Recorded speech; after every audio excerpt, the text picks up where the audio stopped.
Welcome everyone to History Gone Wilder, part of Half History Will Travel. I'm your host, the Wilder historian, Dr. Lucas Wilder, and last time I covered Logan from the siege of Vicksburg to the Battle of Atlanta and through the tumultuous situation where he was passed over for the command of the Army of the Tennessee in favor of a West Pointer, Olive wrote as Howard. Now, we follow Logan to the end of the war. If you like what I do, please consider subscribing to the channel if you haven't done so already, join the Patreon page, and purchase something from one of my online stores. Every little bit helps. Thank you.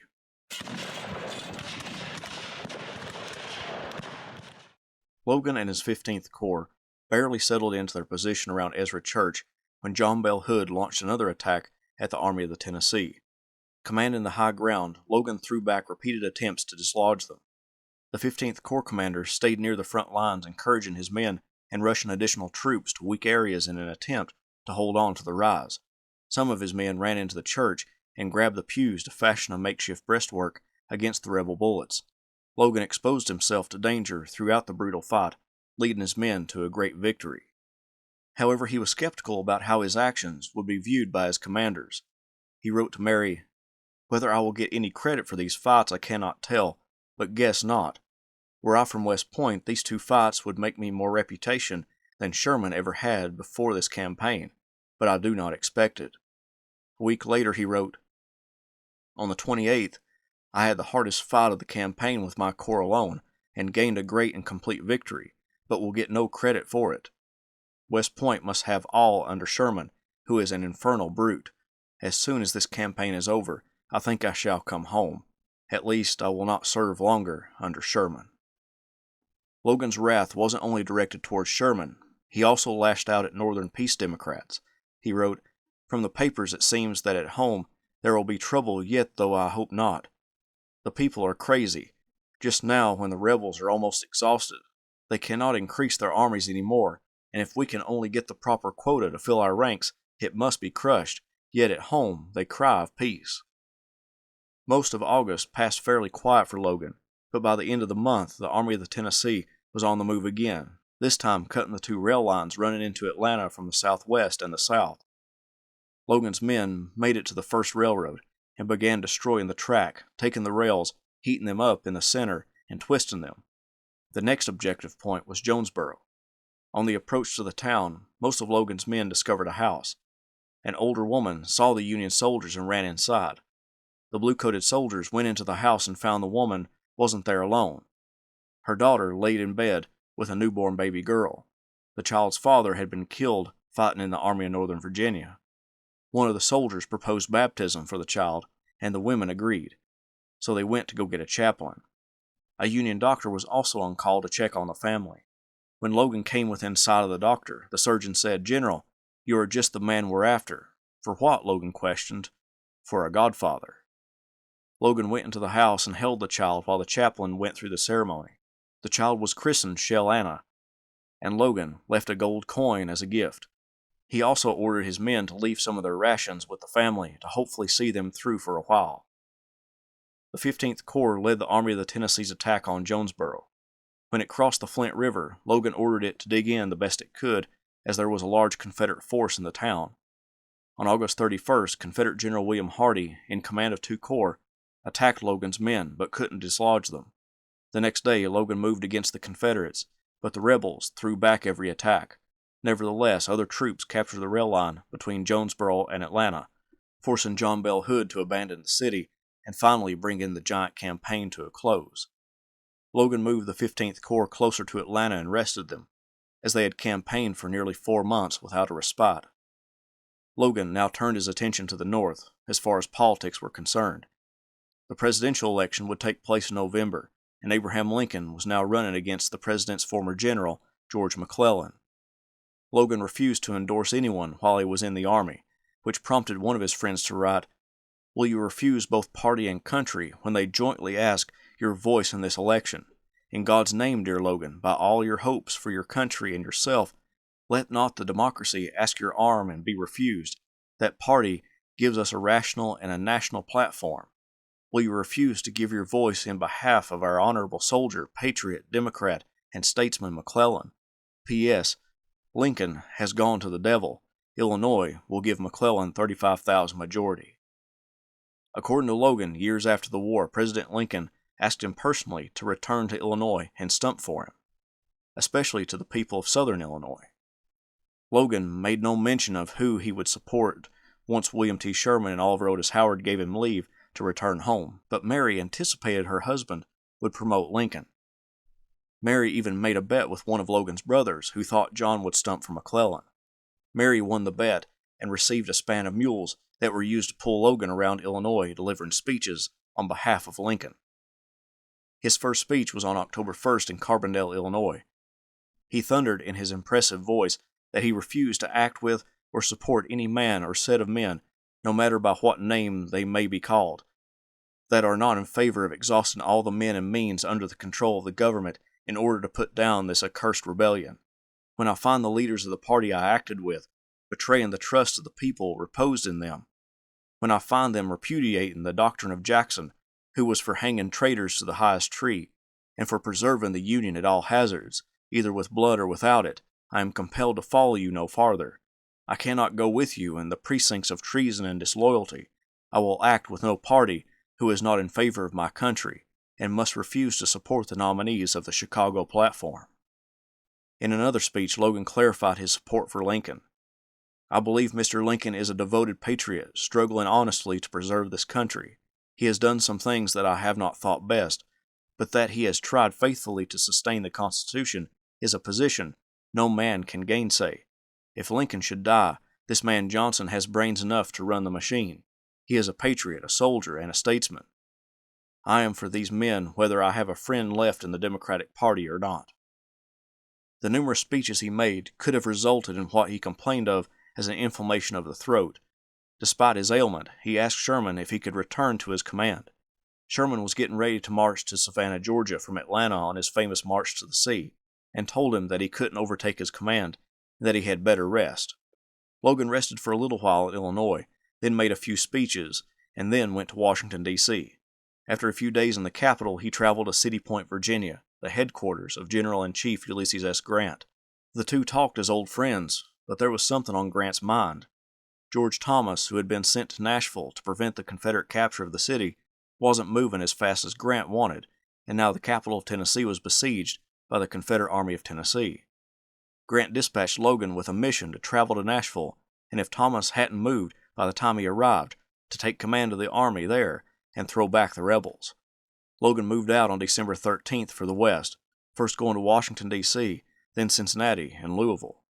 In that Kentucky city, Logan found that Thomas had moved, and done more than that, he had smashed Hood's army and scattered it south of the city. Blackjack Logan wrote back to Grant of the situation and told him he would remain in Louisville until he heard new information. Grant recalled him to Washington, where Logan had a meeting with the president. Then he went by steamship to Savannah, recently captured by Sherman.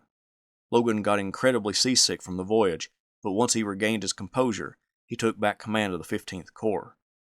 That corps was divided for its movement into South Carolina, with part of it going by water to Beaufort, while the other half went overland with the rest of Sherman's army. As the army moved through South Carolina, they were harassed by Confederates attempting to cause as much damage to the Union juggernaut. The fighting was constant, but it was mostly light, except for a few occasions, especially at water crossings.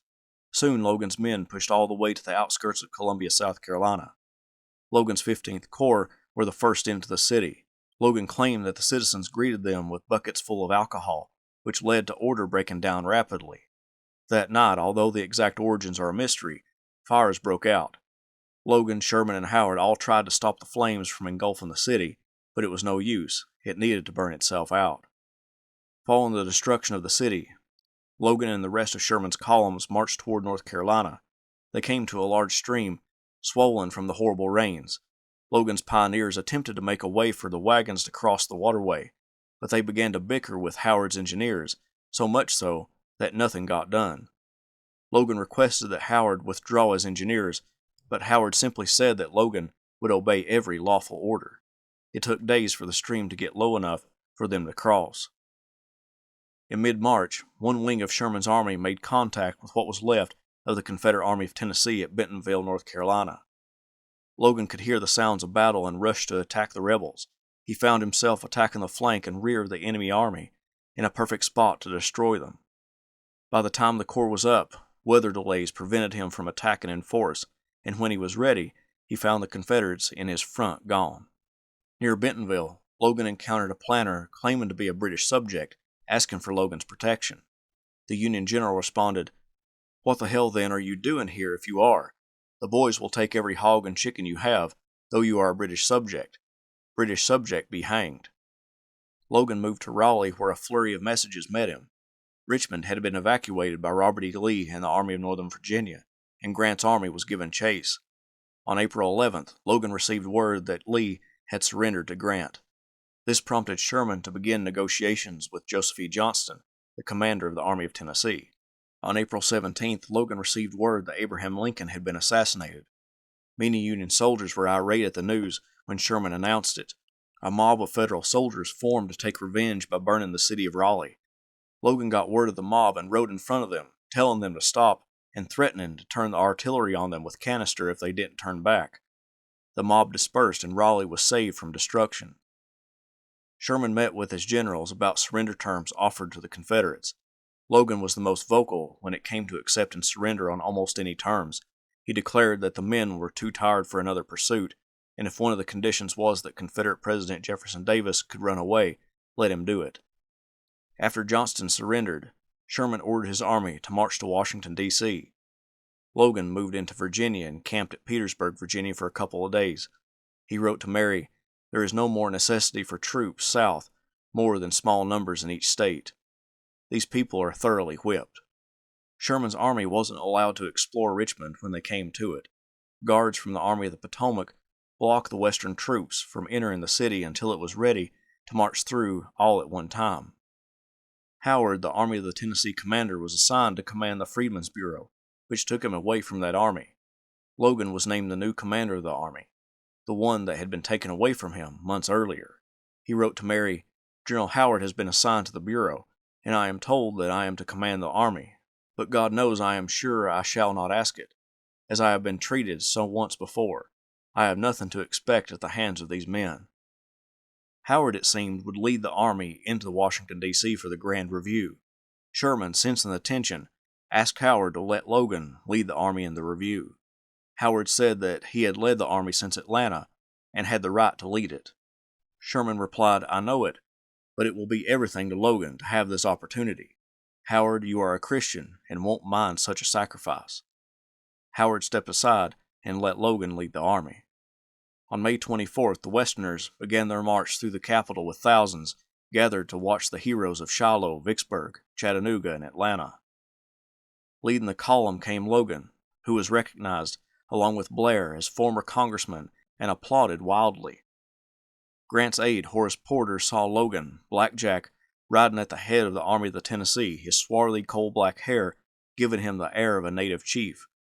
Most watchers greeted Logan with hurrahs, but one observer thought Howard looks finely with his one arm, and General Logan, with Indian blood in his veins, very little of anything else, I should think. After the review, a newspaperman declared, "The great display is over. Sherman's two armies, the most superb material ever molded into soldiers, have passed in review."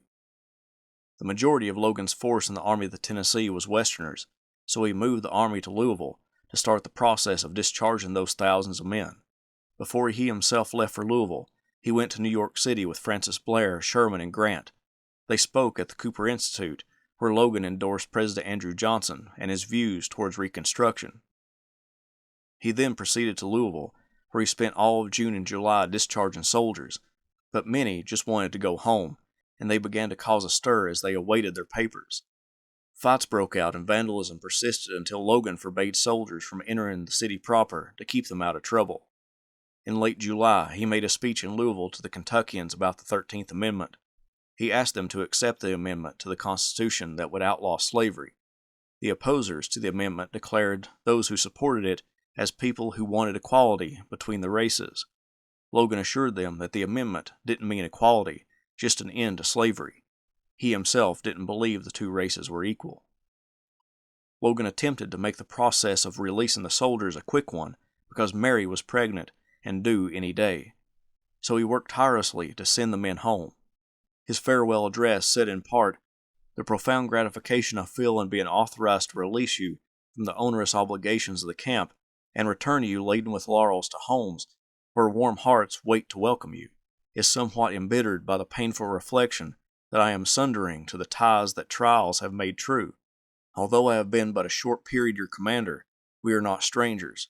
Affections have sprung up between us during those long years we have passed through together. On July 24th, Mary gave birth to a 13-pound boy that they named Manning Alexander Logan. Logan rushed to his wife's side, arriving there on July 28th. It wasn't long before the War Department called on him to report for duty.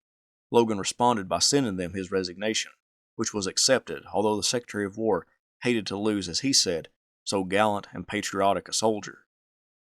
Logan wasted no time in getting back into politics.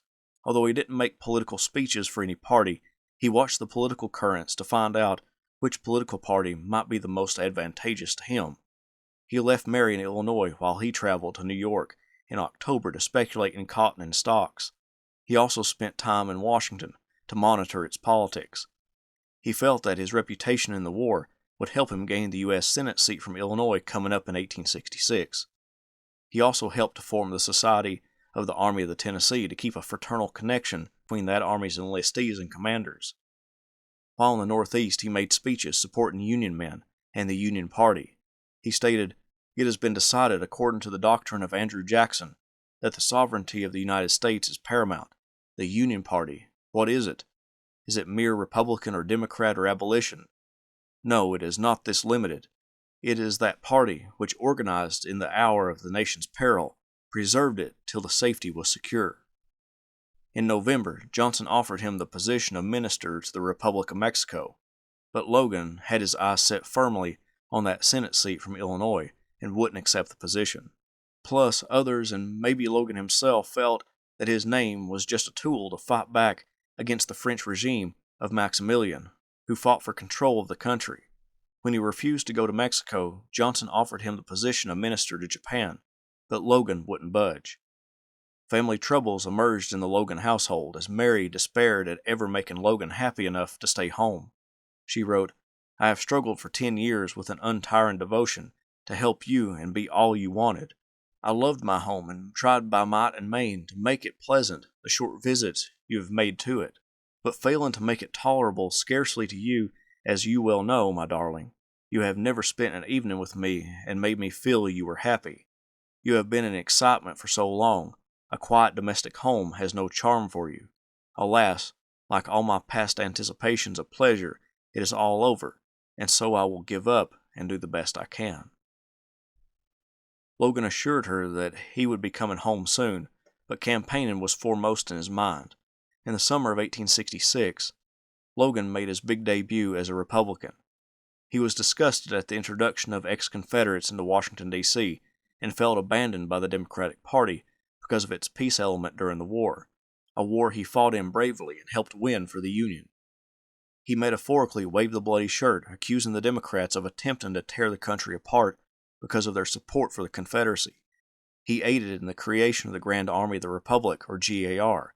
He saw it as a political tool that could help him get elected. When the Illinois GAR had their first state meeting, he hoped to be named its state commander, but that honor went to John M. Palmer, another Corps commander during the Atlanta campaign. The Republican Party of Illinois nominated him for a seat in the House of Representatives. Logan accepted the nomination, believing that his nomination would help him get a seat in the Senate.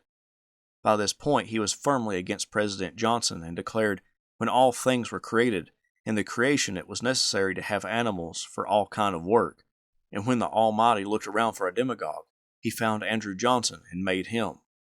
The congressional race saw Logan wave the bloody shirt on every occasion he could to label his Democratic opponent as a traitor. However, the Democrats had a secret weapon. Logan's family was mostly still Democrats, and during one of his debates, his sister stood up and declared that Logan aided her husband in support for the Confederacy, before Logan officially enlisted in the Union Army. Logan couldn't spend time refuting the claim, but he knew he had to fight back, so Mary took on the role of fact-checker and got prominent Southern Illinois pro-Confederate citizens to vouch for Logan's innocence on those accusations. Logan handedly won the seat and he went to Washington to take his place in Congress, representing a different party than he had in 1861. This became a defining moment for Logan and ushered him into a new era of his political life.